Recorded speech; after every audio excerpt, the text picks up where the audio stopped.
At the end of the age, around the time of Jesus' second coming, there will be a final 7-year period where many or even most of the prophecies in the book of Revelation will be fulfilled. But where does this idea of 7 years come from? In the last video, we unraveled Daniel's 70th week prophecy, and we showed that the 70th week of Daniel is a 7-year period, and that 7-year period has not occurred yet. The 69 weeks have occurred. The final 70th week has not yet occurred. And this is where we get the idea of a 7-year framework at the end of the age. And today we're going to look at how the book of Revelation confirms this 7-year timeline. Hey, thanks for joining me today. I'm John Wertzema. If you're new to my channel and you haven't seen these videos before, this particular series that we're doing on Settling the Rapture Debate, it comes from my book called Settling the Rapture Debate. And what we're doing in this series is we're taking a look at each chapter. There's 40 chapters in the book, and we're taking a look at each of the chapters and kind of just giving a summary of what the content of those chapters are. And today we're looking at the chapter 3, which is Revelation and the 7 years, or how does the book of Revelation confirm a 7-year timeline? Now, last week we discussed Daniel chapter 9, where it gives the prophecy of the 70 weeks of Daniel. And within that prophecy of the 70 weeks, we see that there's a period of 490 years. And we broke that down into 3 categories. And we found out that 483 of the 490-year prophecy have been fulfilled. And the 483rd year was fulfilled at the time when Jesus was cut off and crucified. And now the final 7 years has been reserved for the time of the end, at the end of the age. And so the final 7 years has not yet been fulfilled, but it is going to be fulfilled. And we're going to see today scripture verses in the book of Revelation that confirm that the final 7 years is actually 7 years. It's a 7-year time frame. And the prophecies of the book of Revelation are all future. They haven't happened yet. And when they happen, it will happen around or within a 7-year timeline. Now, there are some prophecies in the book of Revelation that will be fulfilled after the 7-year timeline is fulfilled, like the millennial reign of Christ and the things that happen at the very end of the literal millennial reign of Christ. Those things happen outside of the 7-year framework, but the majority of the prophecies that are contained within Revelation, within the book of Revelation, will be fulfilled within this 7-year framework. And so let's go ahead and look at a few verses that show and confirm this 7-year framework. Now, as we begin to look at this, we're going to highlight 5 different places in the book of Revelation that talk about a 3.5-year period. The 3.5-year period is the wording that it gives is 3 different ways. Number 1, it's 1,260 days. Well, 1,260 days is a 3.5-year time period. It talks about a period of 42 months, which is a 3.5-year time period. And it talks about a time, times, and half a time. The first one, a time is 1 year.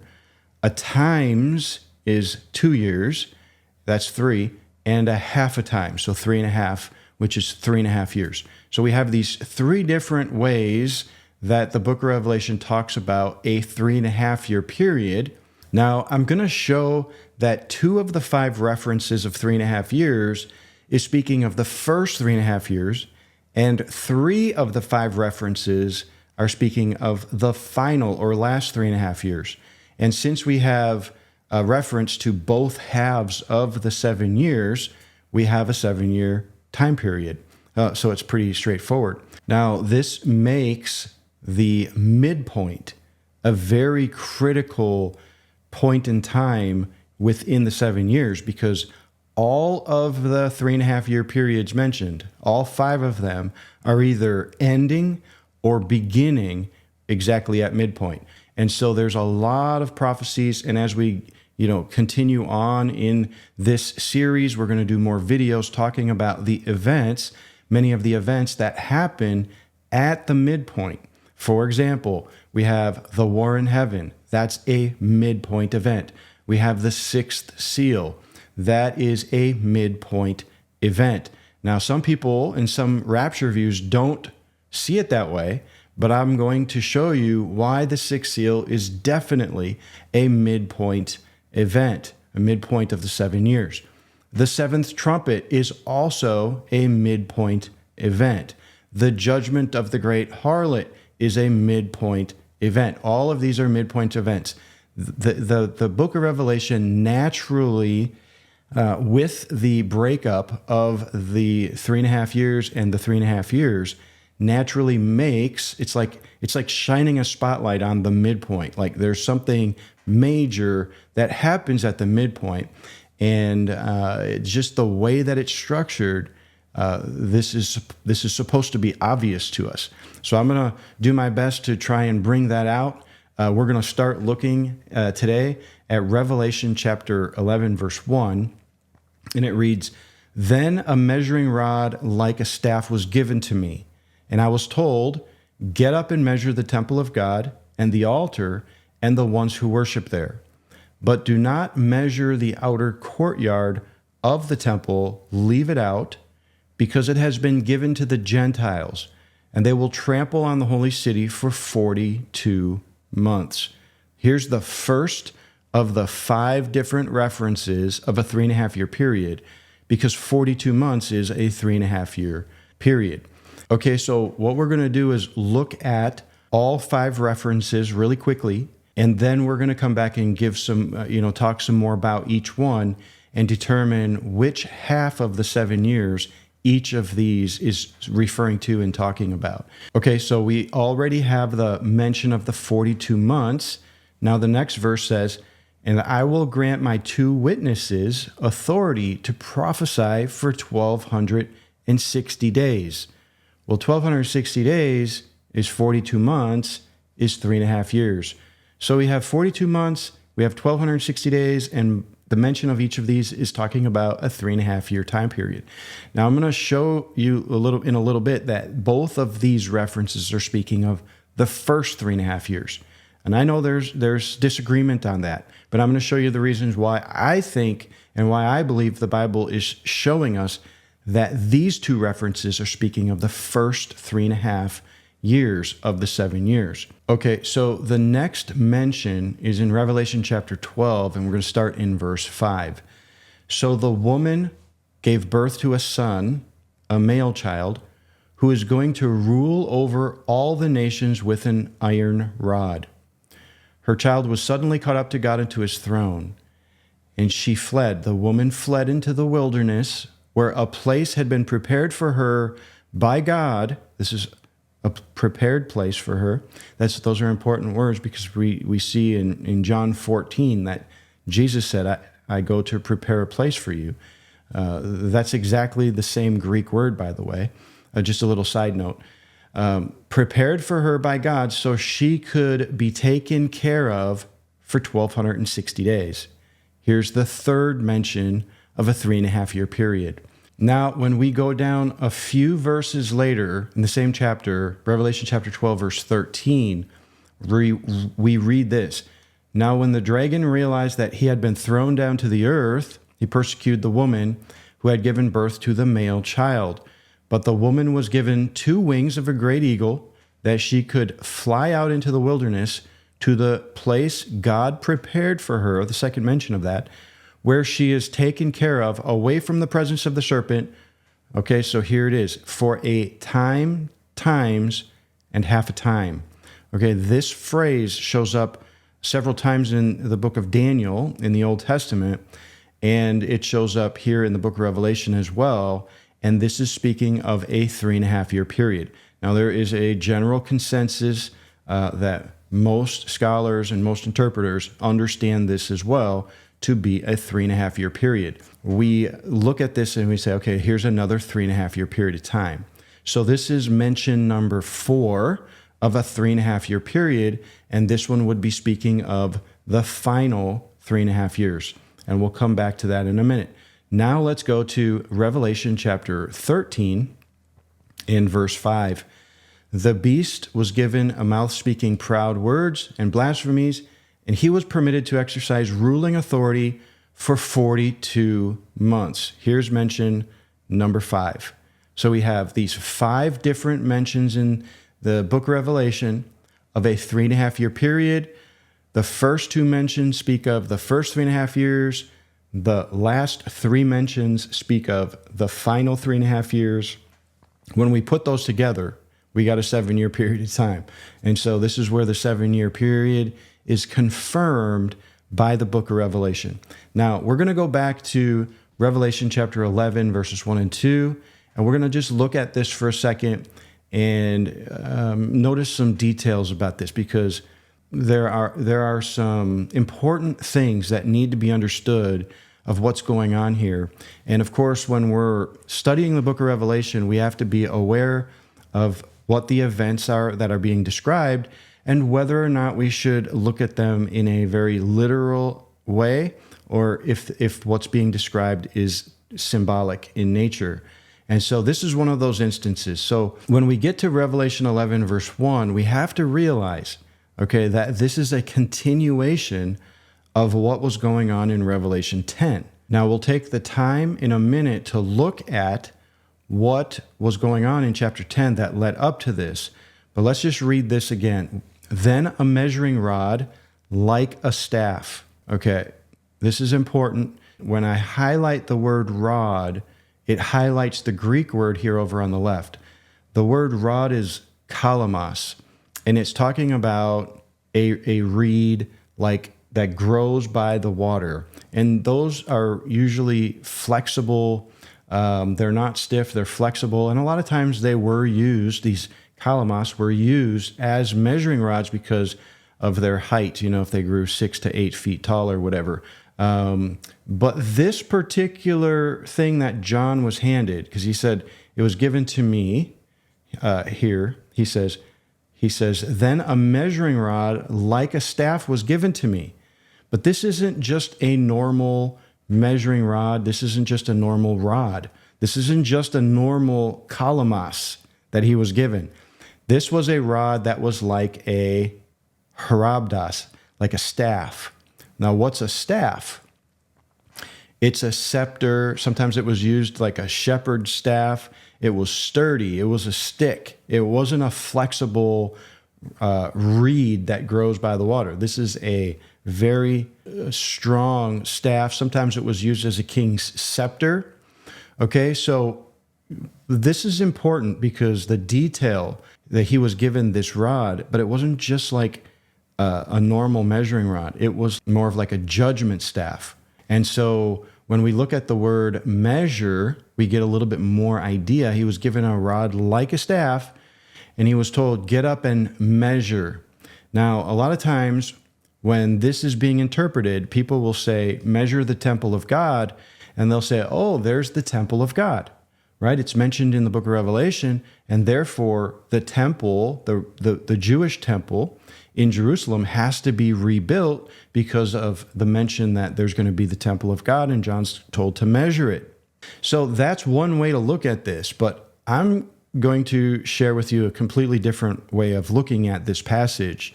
And I believe that once you see this, you'll have a better understanding of what's going on here in this particular prophecy. John was told to get up and take the rod that's like a staff and measure the temple of God and the altar and the ones who worship there. Okay, so I kind of make a joke about this sometimes, but what's John supposed to do? If he's literally measuring the temple, like taking the stick and, here's one kalamos, 2 kalamos, 3 kalamos, and that's what he's doing, right? And he's measuring the altar. He says, oh, okay, the altar is, yay big, right? Well, what's he doing when he's measuring the worshipers? What's he doing there? Is he taking their robe size, to get them ready for the marriage supper? I mean, is he like a seamstress? Just showing the point that that's not what this is talking about. John is not literally measuring like that. That's the reason the added detail was given that this is a rod, but it's not just a rod. It's like a staff, okay? And the staff is like a judgment staff. And to add to that is the word measure. This same word measure which is in the Greek, it's matreo. This same word measure we can see in a number of other verses, but in Matthew chapter 7, verse 2, and this is a familiar verse, for by the standard you judge, you will be judged, and the measure you use will be the measure you receive. This is talking about the same word. It's the same Greek word, matreo. And so when we go back to Revelation 11, verses 1 and 2, when John is told to get up and measure with a rod that's like a judgment staff, okay, you can see how the word measure here is speaking of judgment. And when it's talking about the people of God being judged, it's talking about persecution and suffering for Christ. And so that's why it says, get up and measure the temple of God. So I would propose, and I'm 100% convinced that this is not talking about a literal rebuilt temple. Whether or not the temple is going to be rebuilt, I can't speak to that. I don't think it's necessary in Bible prophecy for the rebuilding of a temple. And we'll talk more about that, and we'll talk more about the verses that people use to kind of put that idea forward. But these verses right here, they're not talking about a literal rebuilt temple. They're talking about judging the household of God. The temple of God is the household of God. It's the people of God. So many times the Apostle Paul talks about the household of faith and the people of faith in terms of being, don't you know that you are the temple of God? Right? So this is kind of more of a mystical or spiritual understanding of the people of faith, of the household of faith, that the presence of God was in the Old Testament literal temple, the Shekinah glory, but it left there, and now it's inside of us individually, and we now have become the temple of God. Let's just look at verse 2 real quick. It says, but do not measure. So if the first verse here is talking about judgment coming upon the people of God, and we remember that Peter said that judgment must first begin at the household of God. And if first with us, what will become of those who do not obey the gospel? In the last days, I believe that what this is speaking of right here in this verse is that God is revealing the fact that in the first 3.5 year period of time of the 7 years, that he's revealing that there will be a persecution and the sufferings that will come upon the household of God first. And then in verse 2, it says, don't measure the outer court of the temple, leave it out, because it has been given to the Gentiles, and they will trample the holy city for 42 months. Now, this is talking about the judgment that will come upon the nations, or the Gentiles, the Gentile nations, the unbelieving Gentile nations. So during the first 3.5 years, there will be persecution and judgment on the household of God. And then during the last 3.5 years, there will be judgment upon the nations. Okay, and that's because Jesus appears, and he comes and takes control, takes authority over the spiritual realm. He becomes the new prince of the power of the air, and he begins the process of judging the nations, and that's the purpose for the final 3.5 years. And that's when the judgment will come upon the nations. But when we back up to the previous chapter here in Revelation chapter 10, so here in verse 9, he says, so I went to the angel and asked him to give me the little scroll. He said to me, take the scroll and eat it. It will make your stomach bitter, but it will be sweet as honey in your mouth. Now, the fact that this word here, bitter, shows up, it's an allusion to the Passover. In fact, there are many allusions in the book of Revelation to the Old Testament, but a lot of them have to deal and go back to and deal with the Passover, the original Passover, and the original Exodus.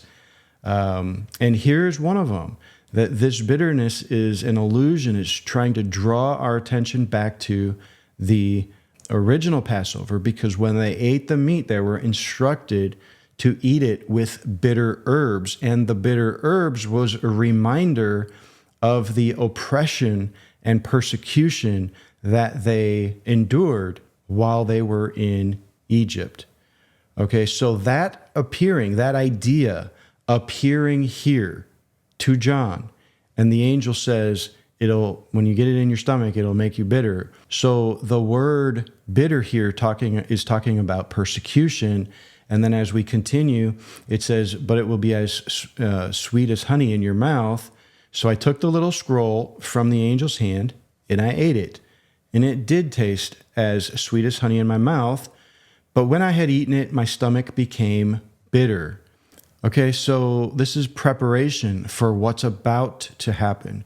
And again, it's a reminder of the hardship and the persecution they endured. And then he says, and then they told me, you must prophesy again about many peoples, nations, languages, and kings. And then it goes right into the next chapter, and he's given a rod like a staff. And he's told to measure or prophesy. Basically, the two chapters put together are saying John is being told to prophesy that judgment, hardship, and persecution is going to come upon the household of faith, upon the living temple of God, which are the people of God.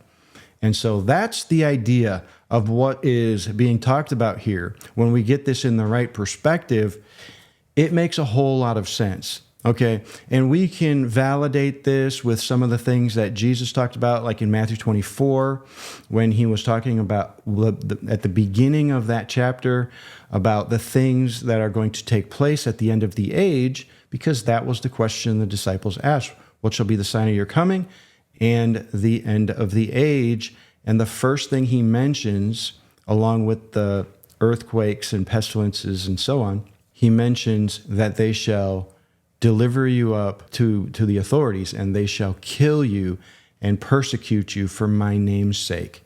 Okay, so we understand that that's part of what's going to happen in the last days.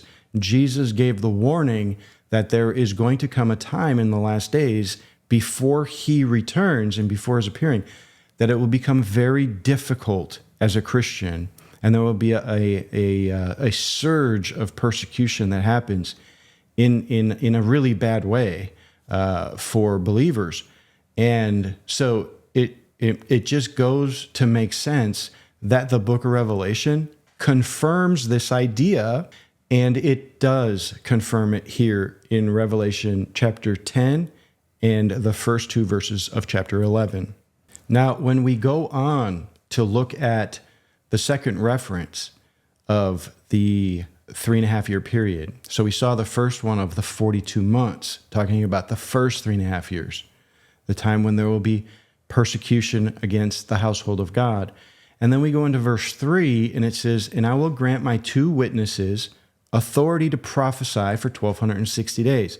Now I'm going to show you some simple verses and concepts of why this is talking about the first 3.5 years, because some people and some teachers would say that the 2 witnesses and their ministry happen at the final 3.5 years. But I'm going to show you that the 2 witnesses are definitely going to be ministering and here during the first 3.5 years. Okay, so this is 1,260 days, is a 3.5-year period. It says that they are going to be prophesying for this 3.5 years. And when we get down here to verse 6, it says, these 2 have the power to close up the sky so that it does not rain during the time of their prophesying. They have power to turn the waters to blood and to strike the earth with every kind of plague wherever they want. And when they have completed their testimony, okay, and here's where we're getting to, why do I think that the 2 witnesses' ministry is the first 3.5 years? Here's where we start getting into this. When they have completed their testimony, okay, think about it. their ministry is 1,260 days long. So the end of their testimony is either going to happen at the end of the first 3.5 years, or it's going to end at the end of the final 3.5 years. It's one or the other. Their ministry is 3.5 years. It's either the first 3.5 years or the second 3.5 years. So there are some indications here that show that their ministry will end at the end of the first 3.5 years. And this is what I'm going to point out. When they have completed their testimony, the beast that comes up out of the abyss will make war on them and conquer them and kill them. Their corpses will lie in the street of the great city that is symbolically called Sodom and Egypt, where the Lord was crucified. For 3.5 days, those from every people, tribe, nation, and language will look at their corpses, because they will not permit them to be placed in a tomb. And then it says, and those who live on the earth will rejoice over them and celebrate, even sending gifts to each other, because these two prophets had tormented those who live on the earth. But after 3.5 days, a breath of life from God entered them, and they stood on their feet, and tremendous fear seized those who were watching them.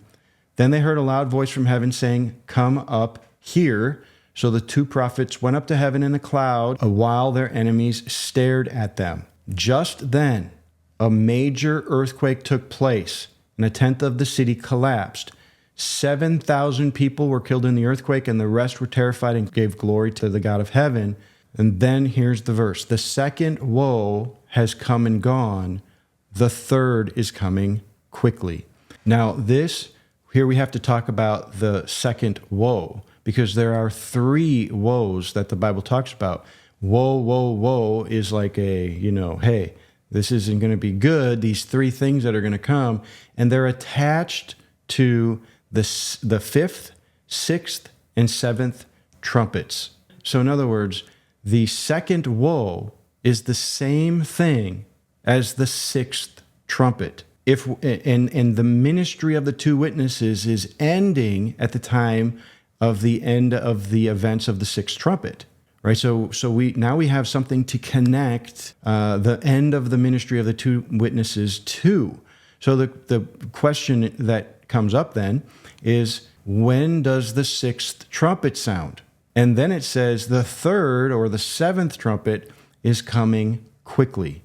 So where do you want to place the timing of the 6th trumpet? And where do you want to put the timing of the 7th trumpet? Because some people put those at the end of the 7 years. But when we get to the chapter where I start discussing the 7th trumpet, 100% guaranteed, the language is written in the scripture in Revelation chapter 11 about the 7th trumpet, of an announcement that an angel makes. It's the same announcement that the angel makes at the time of the war in heaven. The 7th trumpet is definitely a midweek event. There's no doubt. There is absolutely no doubt that the 7th trumpet blows at midpoint, right? So if the 7th trumpet blows at midpoint, and the 7th trumpet is the 3rd woe, then the 6th trumpet has to blow before the 7th trumpet, which puts the blowing of the 6th trumpet, at the end of the first 3.5 years. And since the 6th trumpet is blown at the end of the first 3.5 years, and the events of the 6th trumpet are accomplished at that time, this verse in Revelation 11:14 says that at the end of the ministry of the 2 witnesses, the second woe has come and gone. That places the ministry of the 2 witnesses in the first 3.5 years. Okay, moving on, we're going to look at Revelation 12 and this 3rd mention of a 3.5 year period, this 1,260 days here. We're going to look at this where it says the male child was born, the sun-clothed woman gave birth, the male child is suddenly caught up to God and to his throne, and then the woman flees into the wilderness where she has a place prepared that was prepared by God so she could be taken care of for 1,260 days, right? And then we have almost kind of like the same thing it talks about here in verse, I think it's 14. But the woman was given 2 wings of a giant eagle so that she could fly out into the wilderness to the place God prepared for her, where she is taken care of, away from the presence of the serpent, for a time, times, and half a time. So the earlier mention of 1,260 days is the same thing as the time, times, and half a time. Now, why do we know that these 2 mentions are talking about the final 3.5 years? It's because the war in heaven happens at the midpoint, and Satan is cast down, and then there's only 3.5 years left. Even though all of the different rapture positions have the timing of the war in heaven at midpoint, not all of the rapture positions agree on the significance of the war in heaven.